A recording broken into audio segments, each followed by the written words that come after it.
Good morning, Bucknutters. It is Tuesday, November the 15th, 2022. This is the Bucknuts Morning 5 and change. Those of you listening to the podcast and those of you viewing us on YouTube, Twitter, and Facebook, we are very thankful for you being here. Once again, we have the lovely and talented Steve Wiltfong with us, sporting a new manly look. He is back. We had Andrew Ivan subbing in last week with some Florida knowledge. We are back with a vibe on the Buckeyes. He is here. He is the director of 24/7 Sports Recruiting, Steve Wiltfong. Steve, how goes it? Good morning, Daniel. Halfway through November, or no shave November, however people are doing it. Get checked. Get all your manly organs checked. Stay on top of your business. We had a discussion before the show about some other no blank Novembers that are going on that I just don't understand, and I'm actually anti from a political standpoint. I am anti No Nut November political. So if you want the show to get political, that's about as far as it's going to go. Let's talk recruiting. Thankfully, a lot of this stuff dovetails right in Columbus and makes a lot of sense with this guy here. One guy, a kind of a new name, has popped up on the radar over the last few weeks, and that is Joshua Mickens. Very fine defensive end, top 12, top 9, depending on what you like, your 24/7 in-house or your composite rating. He is verbally committed to Louisiana State University, but thankfully for this show, he is an Indianapolis native, as is the Fong. Kind of an interesting commitment. I don't imagine LSU does a ton of work in Indianapolis, so you can explain to it what happened. But he is front and center on Ohio State's radar. Give us the latest on Joshua Mickens. Well, he's an explosive, high upside edge rusher that's a three-sport standout at Lawrence Central High, the rival of Lawrence North, where y'all have had some major success in the past in the basketball arena, recruiting Greg Oden and Michael Conley to Columbus. But Joshua Mickens is a fine basketball player. He's a really good shot put discus thrower. And then he's a quick twitch pass rusher on the edge that's still developing physically. The LSU staff obviously had him on their radar from their time at Notre Dame. A lot of those guys liked them when they were at Notre Dame, and that carried over to Baton Rouge, and so did those relationships. And being part of a program that was on the rise with coaches that he believes in at a place in the SEC where it's the top competition in college football, in his opinion, were reasons why he committed to LSU, to test himself on that stage and to help them build it up. But as we get closer to the early signing period and other factors come into the recruitment, I think proximity is important to him and being close to his family. And yes, it is a 2023 guy, Joshua Mickens, at Indianapolis Lawrence Central. He visited Ohio State over the weekend and was offered. He's coming back for an official visit this weekend, for the Michigan game. Bill Kurlick and I both have articles on Bucknuts where we each talked to Mickens about his interest in Ohio State. And again, I think proximity is obviously in Ohio State's favor. In addition to, Ohio State plays on the big stage, right? This is a program that has everything that he's looking for in a school. And as I kind of pull up the article that I wrote here with him describing Ohio State, he's got great relationships with so many people on the staff. Got a chance to sit down with Larry Johnson before the game on Saturday. Saw a dominant defensive effort. Kevin Wilson is well known around the Indianapolis area for how hard he recruited the state at IU, and those relationships have really carried over and helped at Ohio State. And same with Justin Fry. You know, he's got connections in the state too. And then everybody loves Ryan Day. But you know, he just talked about the coaching staff, the production, and just the brand and the name, and just that they breed greatness. And so I think all of that combined, Ohio State has a great chance to flip this young man down the stretch of this process. And I think that if he were to call Ryan Day, I know a lot of people are like, well, what does this mean about Wilson, Keeley, and Matayo? I mean, Josh Mickens is a take at Ohio State. That's what it means. and Ohio State's in the running for those other guys too. But they like Josh Mickens. They liked his senior film. They brought him in. They're bringing him back in a couple weeks, and Ohio State's trending in this recruitment. He did say he's 100% to LSU, but we've been following recruiting for a long time. And when you take 2 visits in 3 weeks to a place, especially a place like Ohio State, you certainly don't sleep on the Big Ten powerhouse. I mean, he came out and said in the article that it was the proximity was an advantage, and that's not going to change, thankfully. He has NFL bloodlines too, Dan, which I know you love. His dad, Arnold Mickens, played in the NFL for a year or two out of Butler, basketball powerhouse. He started his career at Indiana and then transferred to Butler. Nobody could tackle him at Butler. And then he had a stint with the Colts. Is he related to Mike Mickens? That's what I got to look up. Mike Mickens at Notre Dame? Yes, Mike Mickens at Notre Dame. Is he a defensive backs coach there? Because he is. I don't believe so. Okay, because he UC at Cincinnati flamed out as a Cowboys draft pick, but you never know. So we're going to get into that afterwards. We might as well now that we've hit the defensive end vibe, and all the questions in the rail here are about that. Let's do the latest on Damon Wilson, Matayo Keeley. I know that you have news on Wilson. You spoke to him recently, and the glorious, all-encompassing last visit may be to the game. Bring us up to speed, please. Well, we think last visit. Every visit he takes seems like it could potentially be the last visit, and then it's not, as he struggles to basically get it down from Georgia and Ohio State to 1.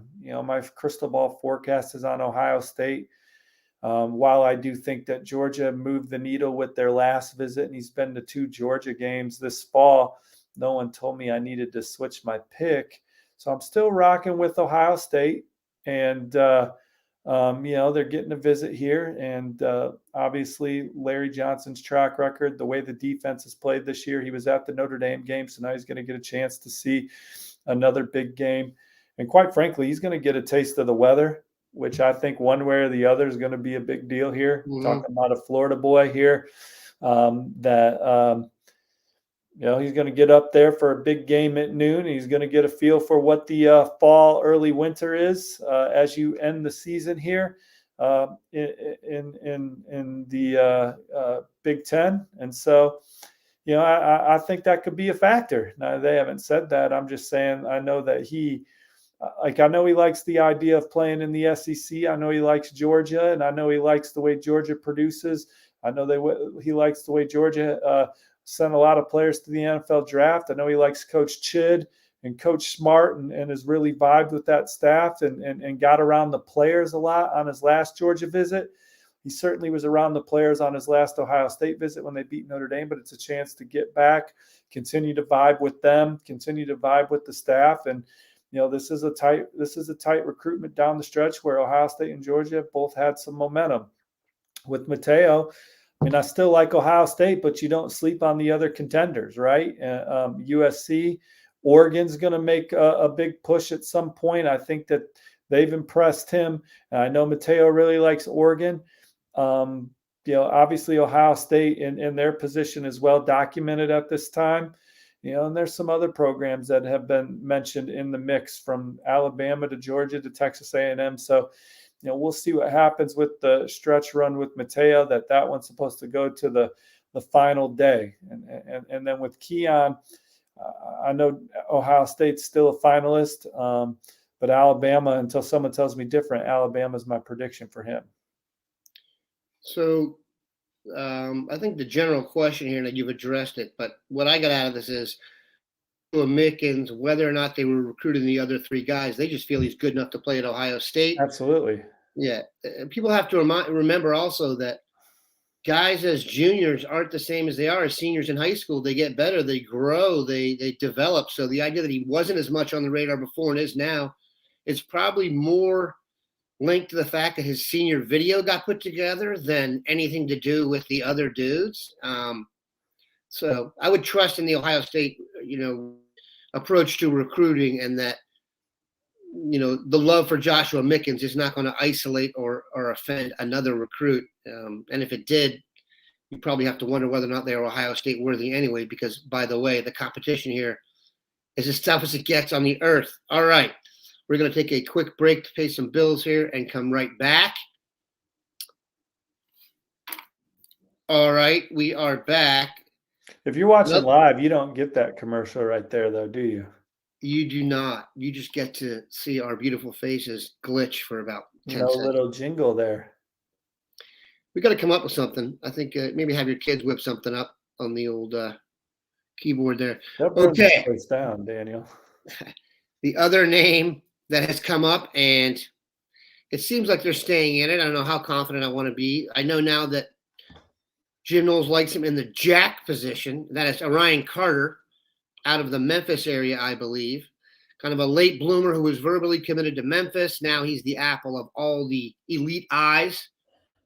Do you have the latest on Mr. Carter? Yeah, Ohio State's a finalist here for the Smyrna, Tennessee two-way standout. That's going to take an official visit to Michigan this weekend, and then he's got Tennessee and Alabama for the Iron Bowl, which will be his third Alabama game of the season. So obviously I like where Alabama stands. He told me his visit was great. I like the culture. He likes the great support system on and off the field for the football players.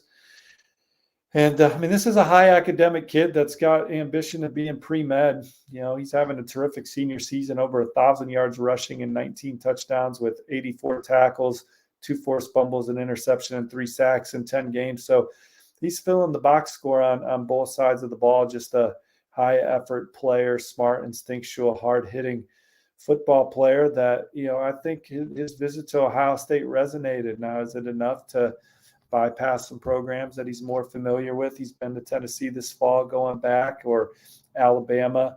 I don't know, and again, Michigan, I think, will move the needle with him in a similar way that Ohio State did. So we'll see where the chips fall. Sometimes you just take your swing and see what happens. You never know. A team like Alabama, they recruit at such a high level. He could get at some point. You never know. He'd be right there to scoop him up. So we will see about that. The last guy I want to discuss is Mark Fletcher, running back out of Florida, a teammate of Brandon Inniss. I've always felt very confident that Brandon Inniss and Cardinal Tate would end up at Ohio State. I just think the idea of being a receiver for Brian Hartline ultimately is just too enticing. Mark Fletcher, on the other hand, was always thought to be part of a combination of backs. And then, we hear all this stuff, and he likes to visit. He likes social media. He was at Florida. Do you think Mark Fletcher will end up in Ohio State's class? It's kind of a crapshoot at this point, I would guess. But what's your vibe? I think that there are programs down there in the Sunshine State that feel like when you talk to people around those schools that they felt like they could flip Mark Fletcher. Now, I know that I think he has said the right things to Ohio State, and as much as you can when you're taking visits to other schools. So I think your word crapshoot is maybe the best way to I feel about it too. I don't think anything would surprise me. I think he really likes Ohio State, but there's obviously something that is pulling him to keep these in-state programs on his list. And I think that, Florida has 1 running back committed, and I think they feel good that they'll have 2 by the time the early signing period comes around, and they're trying to flip several guys. And then obviously Miami's been trying to make a push for him as well. So we'll see what happens here down the stretch. But Ohio State, they loved him and prioritized him and had him as one of the elite backs in the country, and really loved him more than some other programs did early in the process. And Fletcher's been a really good high school player that's shown up in the biggest moments for his team over the course of his career. And I think those are reasons why Ohio State fell in love with them, and it'd be a different kind of back at Ohio State than kind of what they're boasting on the roster right now, just as a big physical presence there that can just be a son of a gun in between the tackles, right? And then a kid that's a performer. Mark Fletcher is a performer that rises to the occasion. Yeah, I don't have the greatest vibe on that. I don't really have any substantive knowledge on that. I know Andrew Ivins is the guy in Florida that didn't say at all that it was going to happen. he's alluded to it like you have, but you get a sense that he should see if you want to get on the field at Ohio State, running backs can get carries. You can see what the depth chart has eaten itself very quickly. And Dallin Hayden, listen, I don't think there were a lot of people that thought coming into this season Dallin Hayden would get a ton of carries. Evan Pryor's gone. Travion Henderson's been hurt. Maya Williams has dealt with stuff. Marcus Crowley left the program, so you never know. Mark Fletcher could have Alan been Hayden, you guys beat Notre Dame in a slobber knocker of a recruitment there. Those were two teams in the Midwest that prioritized the young man more than the SEC schools. And it's kind of the way I felt about Mark Fletcher's recruitment in a way, is you had Penn State and Ohio State that were fighting like hell for Mark Fletcher. And I think Michigan might have even been in there too, and you got some people coming back around on him now. All right. I'm going to ask you a question about the NFL. Is that mustache at all a tribute to the Jeff Saturday reign that started with the 1-0 win versus the Raiders? This mustache is 15 days old, so it's older than the Jeff Saturday era. You're not an earthly consultant behind the scenes. You didn't know that was coming? But we're excited about, the Colts playing better. We don't want them to tank at the Wiltfong house. Paris Campbell, another big play there at the end of the game to help the Colts get a win. So there's some excitement. Then Paris Campbell just talked about the accountability that Jeff Saturday added to the program, or added to the franchise, that I think, it sounds like was missing. So he was able to put that in there. How about Terry McLaurin? Terry McLaurin, first of all, Terry McLaurin ripped our hearts out with that Moss catch over Stephen Gilmore as the Commanders rallied to beat the Indianapolis Horse at Lucas Oil. Obviously, we root for McLaurin at the Wiltfong house. So that was kind of like a what do we root for moment there, because we want the Colts to win. But then the Washington football team, I think they're 5-1 in their last 6.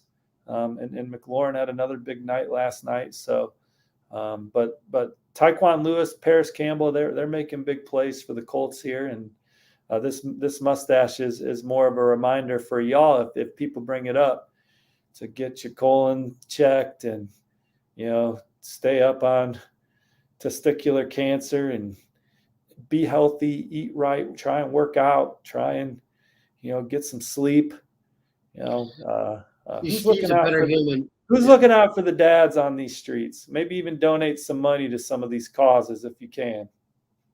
I know some of you listeners got some extra scratch. Some of you guys are sitting in corner offices right now listening to the Bucknuts Morning 5. We talked about this before the show. I in fact rode the beard to hide the gullet during that picture season. But here's the one NFL rant I want to go on just for 1 minute. Could indulge me. Do people not watch college football? Why does everyone think Justin Fields is a running quarterback? Do they not see his junior season when he had 35 touchdowns and 1 interception? These are the national pundits that are coming around to Justin Fields now and are acting like he's, Robert Griffin III or like a pass first guy. Go back and look at his statistics. We didn't even run him that much his senior year because he had no great backup and we were fearful. Chris Olave and Garrett Wilson and all the receivers, how did they put up those numbers if we didn't have a passing quarterback? Secondly, you took him from a position where he was literally surrounded by the best line, the best receivers, the best running backs, the best defense, the best coaching relative to the conference and then you put him in literally the worst setup on earth for a quarterback, and people are questioning the results. Let me tell you something. This is 3 or 4 years, that's even a stretch. 18 months from now, when Fields isn't running as much and he's lighting it up passing-wise and he's, in the running for MVP, people will have revisionist history still on him. He is a passer. Regardless of what you think of Trent Dilfer, he has had exposure to Justin Fields from way back. Who doesn't like these guys do it for a living, and they project him as a quarterback. He is not a running quarterback. I don't want to get into why people say that because there's probably some nefarious reasons behind it as well from a national perspective. Well, he's had to be I accidentally interrupted you there. That's all right. Daniel. And here's one more thing. When people see him take off, when he was coming out for the draft, when you go through the combine, they take all these statistics on you, and you can match it up and find another guy in the draft who has very similar statistics. His was Evan Ingram, who was a tight end that ran a 4.3. So he's breaking out of the pocket now, and you've got a receiving tight end at you at full speed. So talent, also his quiet confidence I think some people thought that was arrogance.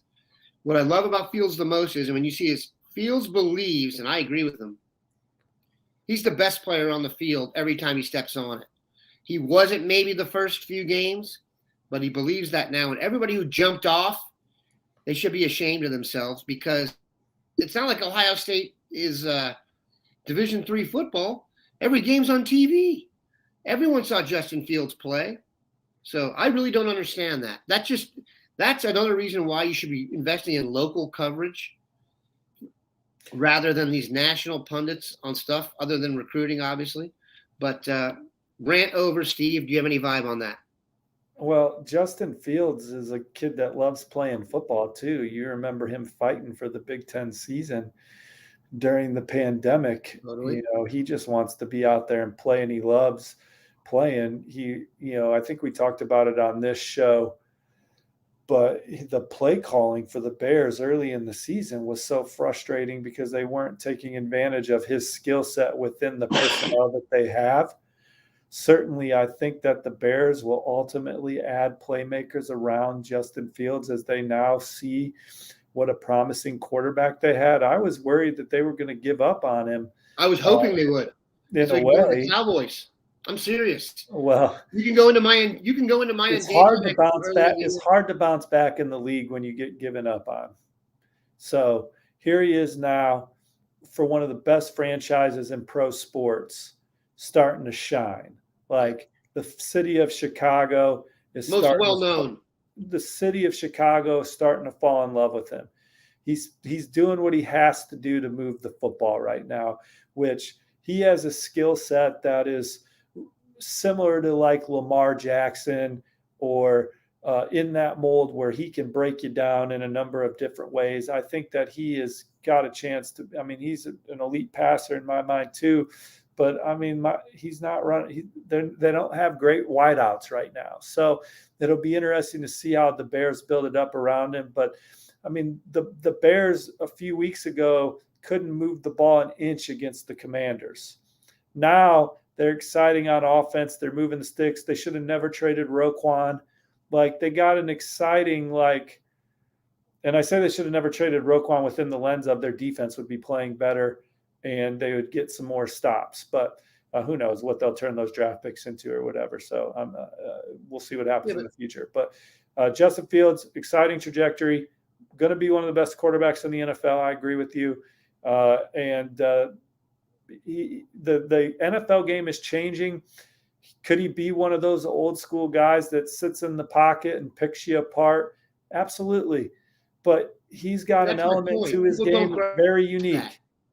He can also, if you turn your back on him, he can run and move the chains for big chunk plays. He's a load to tackle. He can run. He's big.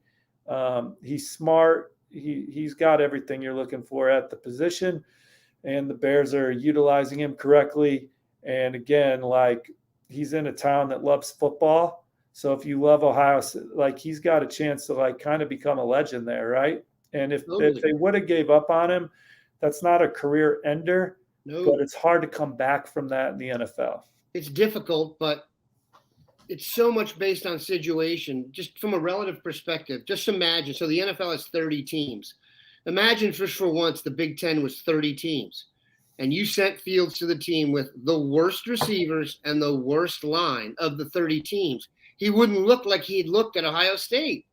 It's just silly. Like Greg Cutler at Vanderbilt. Well, he had Earl Bennett. He had Earl Bennett, though.